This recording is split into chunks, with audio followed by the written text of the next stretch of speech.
A horse that no one could touch, a silence that no one knew how to hear, until a girl without eyes arrived, and everything started to change in ways no one could ever have imagined. The sun rose mercilessly over the Blue Ridge Mountains, painting the reddish earth golden as far as the eye could see. The heat promised to be suffocating even before 7 in the morning, and the dry wind carried the smell of earth and parched grass. On the wide porch of the main house at White Rock Ranch, Robert Thompson adjusted his leather hat and observed with satisfaction the movement that was beginning to form on his land. At 58, Robert was an imposing man, tall, with broad shoulders and hands calloused by a lifetime of work. His face was marked by the relentless mountain sun, and his small yet penetrating eyes seemed to evaluate everything and everyone around him.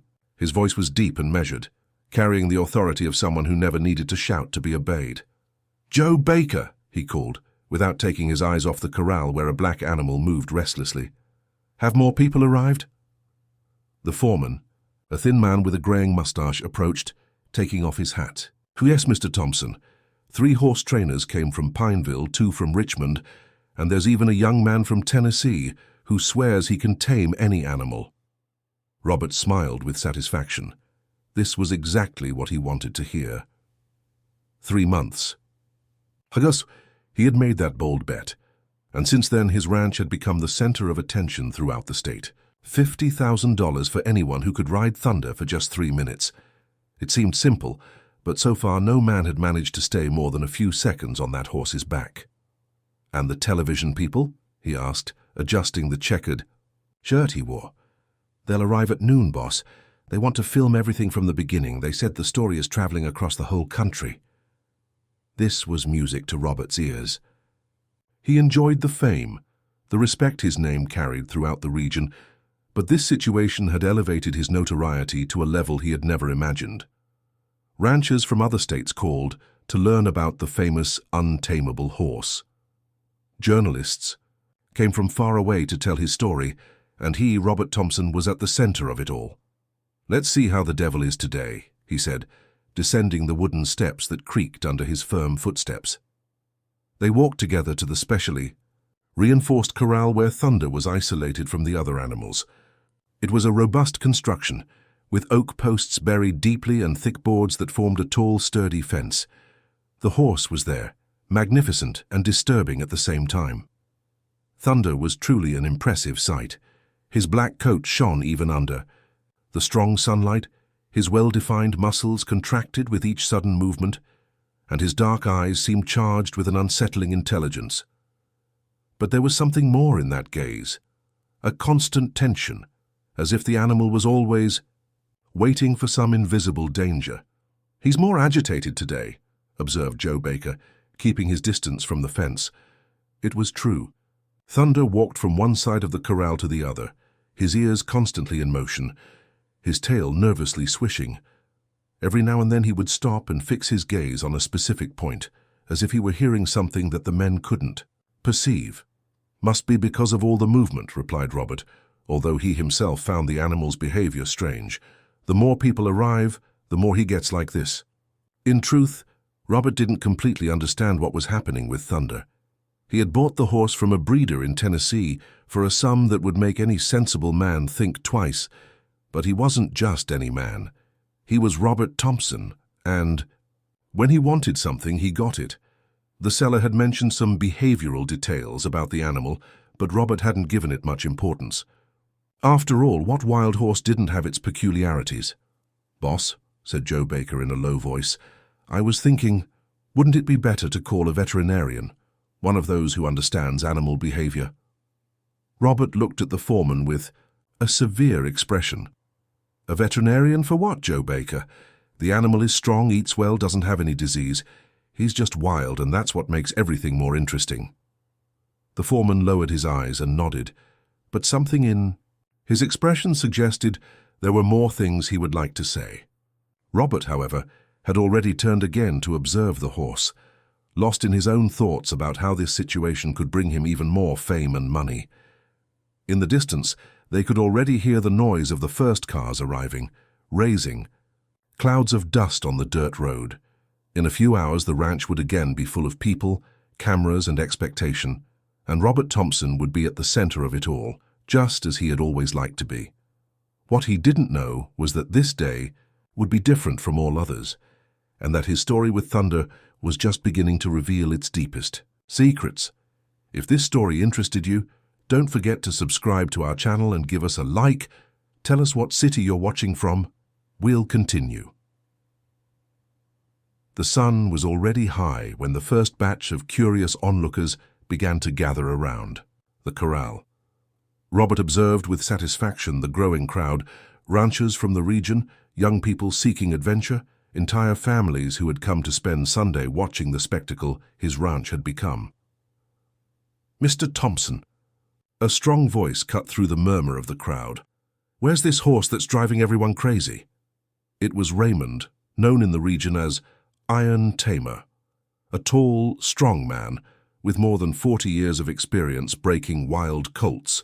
His enormous scarred hands told the story of a lifetime dealing with wild animals. "He's over there, Raymond," replied Robert, pointing to the corral. "But I warn you, he's not like the others." Raymond walked to the fence with confidence, but as soon as Thunder saw him approaching, the horse began to agitate violently. He neighed in a strange, almost desperate way, and ran from side to side, stomping his hooves forcefully on the ground. "Damn!" exclaimed a woman in the crowd. "He looks like he's afraid." "Not afraid," Robert immediately rebutted. "He's just wild, savage from birth." But Mrs. Nancy, an elderly woman with white hair who lived in the nearby village and knew as much about animals as any man there, watched carefully. There was something in Thunder's behavior that wasn't just wildness. It was almost as if the animal was in panic.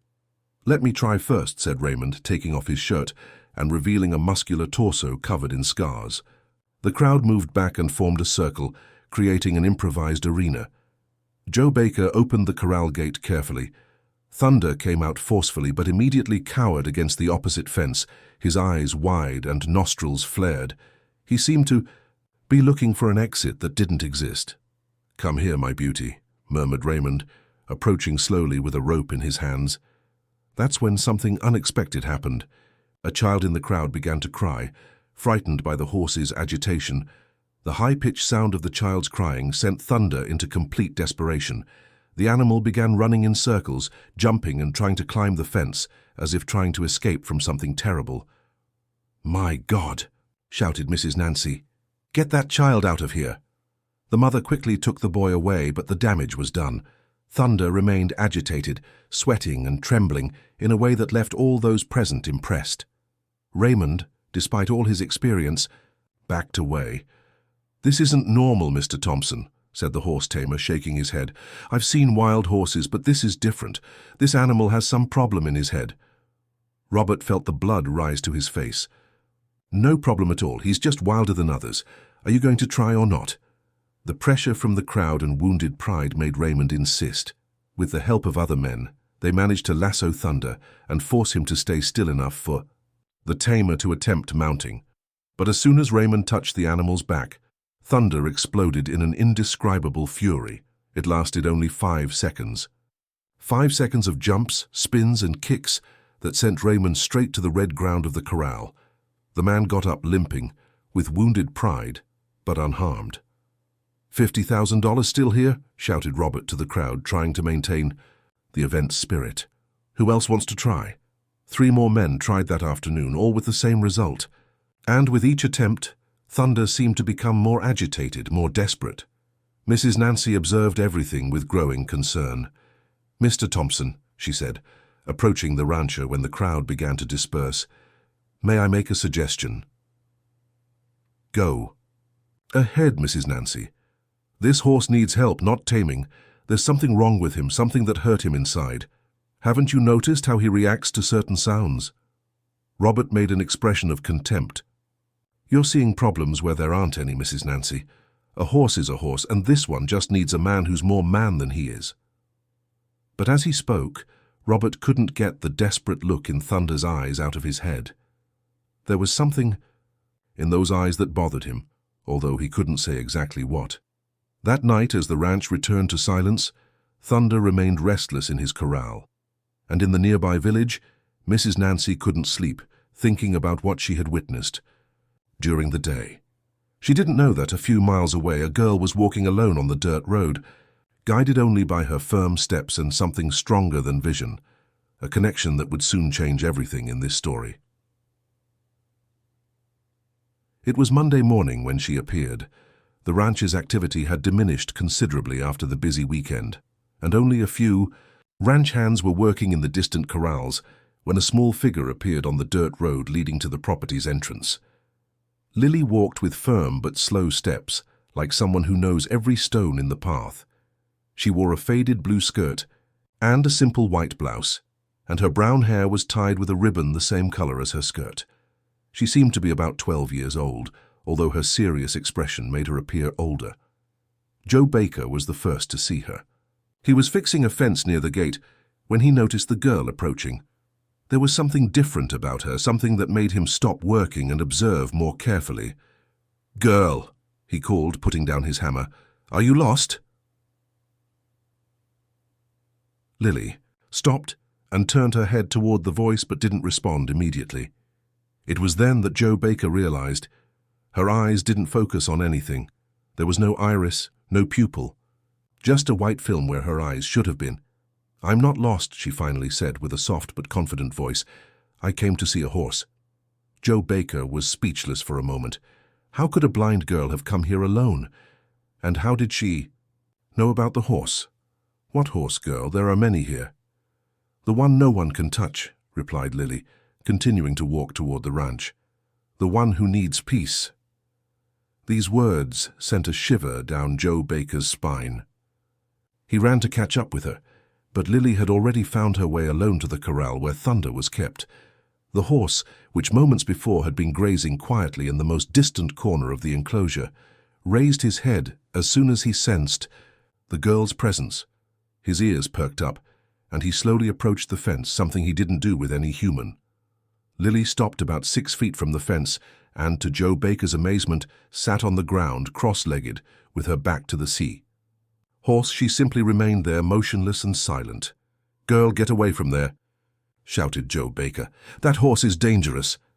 But Lily didn't move, and to the foreman's complete surprise, Thunder moved even closer to the fence, lowered his head, and remained watching the girl in total silence. It was at this moment that Robert appeared, attracted by Joe Baker's shouts. "What's going on here?" he asked, but his voice died in his throat when he saw the scene. The horse that had been terrorizing experienced men for months was completely calm, almost hypnotized by the presence of this frail girl. "She appeared out of nowhere, boss," whispered Joe Baker. "Said she came to see the horse, and look how he is." Robert approached slowly, trying not to make noise. There was something supernatural about the scene. Thunder wasn't just calm. He seemed to be silently communicating with the girl. "Hey, a girl," Robert called in a low voice. "How did you get here?" Lily turned her head slightly toward him. "Walking," she answered simply. "Walking from where? Where are your parents?" "I don't have parents," she said, returning to her original position. "I only have myself." The response chilled Robert's blood. A blind girl, alone in the world, who had appeared like an angel at his ranch. He looked at Joe Baker, who had the same expression of perplexity. "Do you know this horse?" asked Robert, trying to understand what was happening. Lily remained silent for a long moment. When she finally spoke, her voice carried a deep sadness. "He has the same pain I do," she said, "the same bad memories, the same longing." "Longing for what?" insisted Robert. "For when the world was quiet and safe." These words echoed in the warm morning air like an echo of something much larger. Joe Baker again felt a shiver down his spine, and even Robert, a practical man not given to superstitions, found himself touched by something he couldn't explain. Thunder moved even closer to the fence. His muzzle almost touched the wooden boards, and his eyes were fixed on the girl. It was as if he were trying to speak to her through a language that only the two of them knew. "Girl," said Robert more gently now, "you can't stay here. It's dangerous." "It's not dangerous for me," replied Lily without moving. "He knows that I understand." "Understand what?" The fear, she said simply. The fear of loud sounds, of screams, of things that hurt inside. Joe Baker and Robert exchanged glances. How could a girl know this? How could she perceive something that even they, men experienced with animals, hadn't completely understood? Lily rose slowly and approached the fence. Thunder didn't back away. On the contrary, he extended his neck toward her, as if wanting to touch her face. "He wants to tell his story," said Lily, her voice almost a whisper, "but nobody knows how to listen." And at that moment, Robert Thompson, the most powerful man in the region, realized that his life was about to change completely, because on that ranch there wasn't just an untamable horse. There were secrets waiting to be discovered. The news of the mysterious girl spread through the region like wildfire in dry grass. Within a few days, the story had reached the ears of everyone in the town of Liberty, and each person who told it added new details, transforming the fact into legend. Tim, the old blacksmith from town, was known for his prodigious memory and for never believing stories without investigating for himself. At 70 years old, his hands were marked by hot iron, and his eyes were still alive with curiosity. When he heard about the girl who calmed Robert's untamable horse, he decided he needed to see it with his own eyes. "Mrs. Nancy," he said to his neighbor one Wednesday afternoon, "don't you find this story too strange?" Mrs. Nancy was hanging clothes on the line when Tim appeared in her yard. She also hadn't been able to get what she had witnessed at the ranch out of her mind. "Strange is an understatement, Tim. That girl, there's something different about her. And the way the horse reacted, I've never seen anything like it." "Well, I was thinking," said Tim, taking off his hat and scratching his graying head, "where I've seen a similar story, and I remembered something that happened about 5 or 6 years ago." Mrs. Nancy stopped hanging clothes and turned to him, interested. "What story, Tim?" "Remember John Hammer's ranch on the other side of the mountains? The one that closed, after he got involved in some ugly business." "I do remember. They said he mistreated the animals, used some strange methods to break the horses." "Exactly," confirmed Tim, "and I remember that at the time there were rumors about a girl who lived there, an orphan girl that Hammer had taken in to raise. They said she had some problem with her eyes." Mrs. Nancy felt a chill. "You think—" "I don't know, but I'm going to find out," said Tim with determination. "And if it's the same girl, that explains a lot." That same afternoon, Tim decided to visit Robert's ranch. He found Lily in the same place where she had spent every day since she appeared, sitting in front of Thunder's corral in absolute silence. "Good. Afternoon, girl," he said, approaching slowly. Lily turned her head toward the voice. "Good afternoon, Mr. Tim." The blacksmith was surprised. "You know me?" "I recognize your voice. You pass by the road every Wednesday, going to your friend Jake's ranch." Tim shook his head, impressed with the girl's heightened perception. "That's true. And where did you come from, girl?" Lily remained silent for a moment, as if deciding how much she could reveal. "From far away," she finally answered. "From John Hammer's ranch?" Lily's body instantly stiffened. It was a subtle reaction, but Tim noticed it. Thunder, who had been grazing peacefully, also seemed to sense the change in the atmosphere as he raised his head and approached the fence. "I don't like to talk." "Say about that place," said Lily, her voice becoming lower. "And why, girl?" "Because there was a lot of noise there, a lot of shouting, a lot of bad things." Tim felt his heart race. His suspicions were being confirmed. "And you knew this horse from there?" Lily nodded slowly. "He was small when I saw him for the first time, still a colt, but he was already afraid." "Afraid of what?" "Of the same things I was afraid of," she answered, extending her hand toward the fence. Thunder approached, and, to Tim's amazement, let her touch his muzzle through the boards. "Of the screams, the sounds of iron, the straps hitting." Lily's words painted a dark picture in Tim's mind. He began to understand why Thunder reacted so violently to attempts to break him, why he panicked at certain sounds. "Girl," he said gently, "what happened to you in that place?"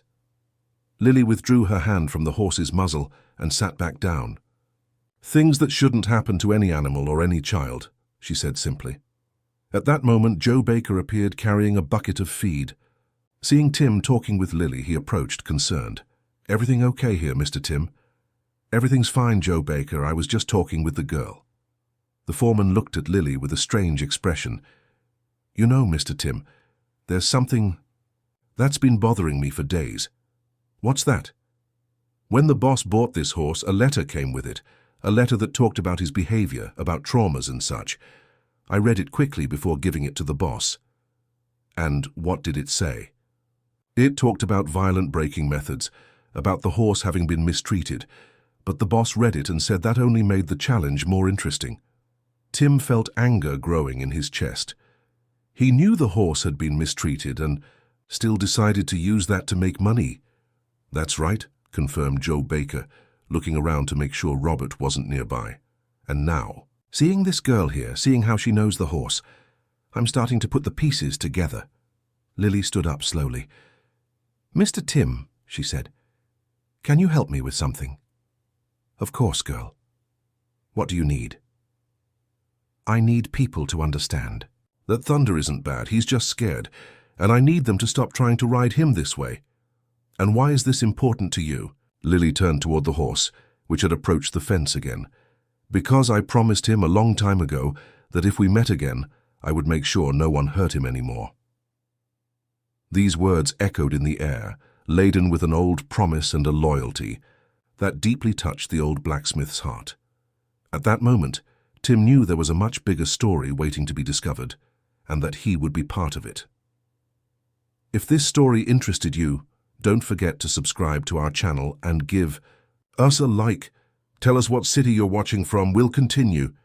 Tim and Mrs. Nancy's investigation gained an unexpected ally when Gabriel Mitchell, a young attorney from Richmond specializing in animal rights, heard about the story through a radio program. Intrigued by the situation, he decided to travel to Liberty to personally investigate the case. Gabriel was 32 years old, a graduate of UVA Law School, and had dedicated his career to defending mistreated animals. Tall, with curly hair and determined eyes, he always carried a folder full of cases and a genuine passion for justice. Mr. Tim, he said, finding the blacksmith in his workshop one Thursday morning. I came from Richmond specifically to understand this story. Can you tell me everything you've discovered? Tim stopped hammering the iron on the anvil and wiped his hands on his apron. Attorney, this story is more complicated than it seems. Sit down and I'll tell you. Meanwhile, at the ranch, Lily had established a routine. She always arrived. In the morning, sat in front of Thunder's corral and remained there until late afternoon. The ranch hands had already grown accustomed to her presence, and some had even begun to talk with her. Miss Lily, said Jimmy, one of the youngest cowboys, can I ask you a question? You may, she replied without taking her attention from the horse. How did you know that Thunder would calm down with you? Lily smiled for the first time since arriving at the ranch. I didn't know. I just felt that he was sad in the same way I was. And did you two really know each other from before? We did, she confirmed. At the ranch where I lived before, he was just a frightened colt, and I was just a frightened girl. Jimmy moved closer. What happened there, Lily? The girl's expression closed. Things that shouldn't happen, she said, repeating the phrase that had become her standard response. But that doesn't matter anymore. What matters is that Thunder needs peace. That afternoon, Gabriel arrived at the ranch, accompanied by Tim and Mrs. Nancy. Robert wasn't at all pleased with the lawyer's presence, but he couldn't prevent him from seeing an animal that was being publicly exhibited. Mr. Thompson, said Gabriel politely, I've come here to better understand this horse's situation. I've received some concerning information. What information? Asked Robert defensively. About his history, about possible mistreatment suffered at the previous ranch. Robert snorted. Attorney, I paid good money for this horse. He's mine by right, and I'll do what I want with him. Not exactly, replied Gabriel calmly. There are animal protection laws that prohibit subjecting them to cruel or degrading treatment. It was then that Lily approached the group. She had sensed the tension in the conversation and decided to intervene. Mr. Attorney, she said, addressing, Gabriel, can you do something for Thunder? Gabriel crouched down to be at the girl's height. I can try, Lily, but I need to know more about what happened to him. Lily looked in Robert's direction, as if assessing whether she could speak in front of him. Then she made a decision. At the previous ranch, the man used whips, chains, and loud noises to break the horses. He said that way they became more obedient. "That's a lie," exploded Robert. "The girl is crazy. She doesn't know what she's talking about." "I do know," said Lily firmly. "I was there. I saw everything. And Thunder remembers everything, too." Gabriel felt his blood boil. "Lily, can you give me more details? I need specific information to help." The man's name was John Hammer. He kept the horses in small corrals, left them without food for days, and then used sounds of metal banging to frighten them. He said that way they learned to obey. "And you, Lily, what were you doing there?" The girl lowered her head. "I lived there. I had nowhere to go after my parents, after I was left alone. John Hammer said he would take care of me, but actually he just wanted someone to do the housework." Gabriel looked at Tim and Mrs. Nancy, who were following the conversation with increasingly indignant expressions. Then he turned to Robert. "Mr. Thompson, did you know about this when you bought the horse?" "I didn't know anything," Robert lied. "Yes, he did," said Joe Baker, suddenly appearing and surprising everyone. "Boss, with all due respect, a letter came with the horse. You read it and said it made everything more interesting." The silence that followed was as heavy as lead.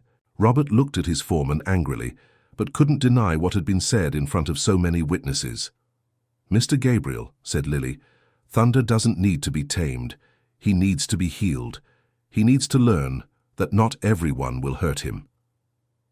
"The Casimir." Lawyer nodded gravely. "Lily, would you be willing to officially testify about what you witnessed at John Hammer's ranch? If it helps Thunder, yes." "And you, Joe Baker, can you confirm what you said about the letter?" The foreman looked nervously at Robert, but then nodded with determination. "I can, sir. It's time for the truth to come out." At that moment, everyone realized the situation had completely changed. It was no longer just about an untamable horse and a $50,000 bet. It was about justice, reparation, and two wounded souls that had finally found each other again to heal each other's wounds. The situation at the ranch had changed drastically in the last few days. Gabriel established an operations base at Tim's house, transforming the blacksmith's modest living room into an improvised office. Papers, photographs, and testimonies accumulated on the rustic wooden table, forming a puzzle that was beginning to reveal its complete image. "Mrs. Nancy," said Gabriel one Friday morning, "were you able to find anything else in that abandoned tool shed?" The white-haired lady placed a dusty box on the table. "I found it, attorney. It was all thrown in a corner, half eaten by termites, but there's important stuff in here." Gabriel carefully opened the box. Inside were documents yellowed by time, some faded photographs, and a folder with handwritten notes. His eyes lit up when he saw the contents. "Look at this, Mr. Tim," he said, picking up one of the photographs. "Can you see who this girl is in the photo?" Tim adjusted his glasses and observed carefully. The image showed a corral with several horses, and in the right corner, half hidden behind a tree, was a small girl. Even with the faded photo, it was possible to see that she had some visual impairment. "It's Lily!" exclaimed Mrs. Nancy. "She was much younger, but it's definitely her." "And look at this document here," continued Gabriel, holding an official paper. "It's a veterinary record from John Hammer, dated 6 years ago. Look what's written here. Black colt 2 years old shows signs of behavioral trauma after conditioning sessions with intense sound stimuli." Tim shook his head indignantly. The bastard documented his own cruelty. "And that's not all," said Gabriel, picking up another paper. "Here's a letter from a veterinarian in Nashville, warning about John Hammer's methods. He was reported several times but was never punished." Meanwhile at the ranch, Lily maintained her daily vigil beside Thunder. But that day, she wasn't alone. Joe Baker had become her unofficial protector and stayed nearby whenever possible. "Lily," he said, sitting in the shade of a tree nearby, "aren't you afraid the boss will get angry with you?" "No," she answered simply. "I've been through worse. Can you tell me how you left John Hammer's ranch?" Lily was silent for a moment, as she always was when the subject involved her past. "One night, there was a really bad fight there. She finally said. John Hammer was drunk and started hitting the horses with an iron chain. The noise was terrible. And then? I tried to stop him. I tried to scream, but he pushed me and I fell. I hit my head on a rock and passed out."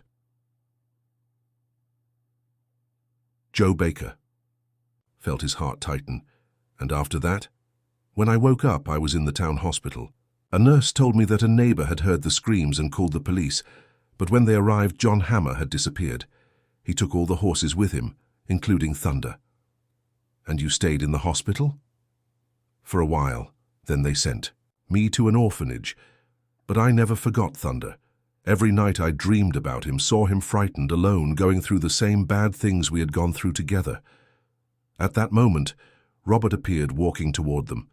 His face was stern, and it was evident he wasn't at all pleased with the turn the situation had taken. "Girl," he said harshly, "you're going to have to stop coming here. You're interfering with my business." Lily stood up and turned toward his voice. "Mr. Thompson, I'm not interfering with anything. I'm just taking care of Thunder." "Taking care, nothing. You're spreading lies about my horse, making up stories to damage my reputation." "I'm not making up anything," said Lily firmly. "I'm telling the truth." "The truth is that this horse is mine," shouted Robert, losing his patience. "I paid for him and nobody is going to tell me what to do with my property." Robert's loud shout immediately sent Thunder into despair.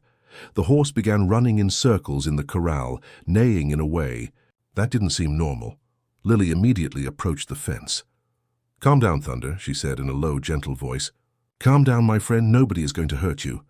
To Robert's amazement, the horse gradually began to calm down. His breathing slowed, and he approached the fence where Lily was standing. "How does she do that?" muttered Robert, more to himself than to others. "She doesn't do anything," said Joe Baker. "She just doesn't hurt him. And for an animal that has suffered so much, that's already a lot." At that moment, Gabriel arrived at the ranch accompanied by Tim and Mrs. Nancy, carrying the box with the evidence they had discovered. "Mr. Thompson," said the lawyer, "I need to talk to you. And this time I have proof of everything we're saying." Robert looked at the box suspiciously. "What proof?" Gabriel opened the box and took out the photograph of Lily as a child. "This proof, for example, which shows that Lily really lived at the ranch where your horse was mistreated." Then he took out the veterinary documents, and this which proves the animal's history of trauma. Finally, he showed the veterinarian's letter, and this which documents the complaints against John Hammer for animal cruelty. Robert looked at the papers, then at Lily, then at Thunder. For the first time since this whole story began, he seemed to be really thinking about what he had done. "Mr. Thompson," said Lily, approaching him, "I don't want to take Thunder away from you. I just want him to be happy. He spent a long time being afraid. Now he needs to learn that not everyone is bad." And in that simple phrase from a 12-year-old girl, Robert Thompson heard a wisdom that made him question everything he believed about power, property, and the true meaning of being strong. Dawn arrived silently at White Rock Ranch, but Robert Thompson couldn't sleep. For hours he had been pacing around the house, restless, replaying in his mind everything he had discovered that afternoon. The evidence presented by Gabriel was irrefutable, but that wasn't what bothered him most. It was the image of that brave girl facing him without fear, speaking with a wisdom he had never encountered in men twice her age. When the first ray of sun appeared on the horizon, he made a decision. He dressed and walked to Thunder's corral. To his surprise, Lily was already there, as always, sitting in her usual position. "Don't you sleep, girl?" he asked, but his voice no longer had the harshness of previous days. "I do sleep," replied Lily, "but I wake up early. I like to be with Thunder when everything is still quiet." Robert observed the horse. Thunder was calm, grazing peacefully, completely different from the desperate animal everyone knew. "How do you do this?" he asked, genuinely curious. "I don't do anything special," said Lily. "I just understand him." "Understand how?" Lily was thoughtful for a moment. "When you suffer, you learn to recognize suffering in others. Thunder suffered the same way I suffered, so when I'm near him, He knows I won't hurt him." Robert sat on the ground, something he hadn't done in many years. "Lily, I need to apologize to you." The girl turned her head toward him, surprised. "I knew the horse had suffered," continued Robert. "I knew he had trauma, that he needed special care. But I only thought about the money, the fame, the fun of watching men trying to tame him." "And now?" asked Lily. "Now I see that I was a fool. An old fool who thought having power meant being able to do anything." Lily extended her hand toward him. Robert took the small, calloused hand of the girl and felt something he hadn't felt in a long time, a genuine human connection. "Mr. Thompson," she said, "everyone deserves a second chance. Thunder got his when he found me again. You can have yours too." That morning, when Gabriel, Tim, and Mrs. Nancy arrived at the ranch expecting another legal battle, they found a scene they never would have expected. Robert was in the corral with Lily, observing Thunder up close, and for the first time since the horse had arrived there, the animal allowed the rancher to approach. "Attorney Gabriel," said Robert upon seeing the lawyer, "I want to make a deal." "What kind of deal?" asked Gabriel suspiciously. "I want you to help me do the right thing. This horse needs treatment, not violent taming. And this girl, she needs a home." Gabriel exchanged surprised glances with Tim and Mrs. Nancy. "Are you serious?" "Completely serious," confirmed Robert. "I want to hire a veterinarian specialized in animal behavior to treat Thunder. I want to cancel these ridiculous bets. And I want to offer a home to Lily if she wants." Lily, who had listened to everything in silence, approached Robert. "Would you really do that?" "I would, but with one condition." "What's that?" "That you teach me how to properly care for Thunder, and that you help me become a better person." Tears began to stream down Lily's face, the first tears anyone had seen her shed since she appeared at the ranch. "I accept," she said, "but only if Thunder accepts too." As if understanding the conversation, Thunder approached the two and, for the first time, allowed Robert to touch his neck. It was a magical moment full of symbolism. The man who considered himself strong was learning that true strength lay in gentleness. "Mr. Thompson," said Gabriel, moved by the scene, "may I suggest some practical measures to formalize all this?" "You may, attorney." "First, we'll need guardianship papers for Lily. Second, an appropriate veterinary treatment program for Thunder. And third, perhaps we can transform this whole story into something positive." "How so?" "You could transform your ranch into a rehabilitation center for traumatized animals. With Lily helping, of course. It would be a way to repair the harm that was done and help other animals too." Robert looked around, at his ranch, at the blue mountain sky, at Lily and Thunder, who now stood side by side like two old friends, reunited. "You know something, attorney. I like that idea." Joe Baker, who had been following the entire conversation from a distance, approached with a smile on his face. "Boss, can I say something?" "Go ahead, Joe Baker." "You've always been a respected man around here, but today you've earned something that money can't buy." "What's that?" "Real admiration, not out of fear, not out of self-interest, for being a good man." And at that moment, Robert Thompson discovered there was something much better than being feared or envied. It was being loved and respected for doing the right thing. The ranch that had been a stage for cruel bets was transforming into a place of healing and hope. The sun was high when Lily approached Thunder again, and, for the first time since they had been reunited, mounted the horse. It wasn't a violent taming, it wasn't a bet, it wasn't a spectacle. It was simply a girl and her friend together again, ready to write a new chapter in their lives. 6 months later, White Rock Ranch had completely transformed. What had once been a place of betting and cruel spectacles had become Hope Haven, the first rehabilitation center for traumatized animals in the Virginia mountains. The sign at the entrance, made by Tim with great care, displayed a simple but powerful phrase, "Here every wounded being finds peace." Lily, now officially under Robert's guardianship, had become the soul of the place.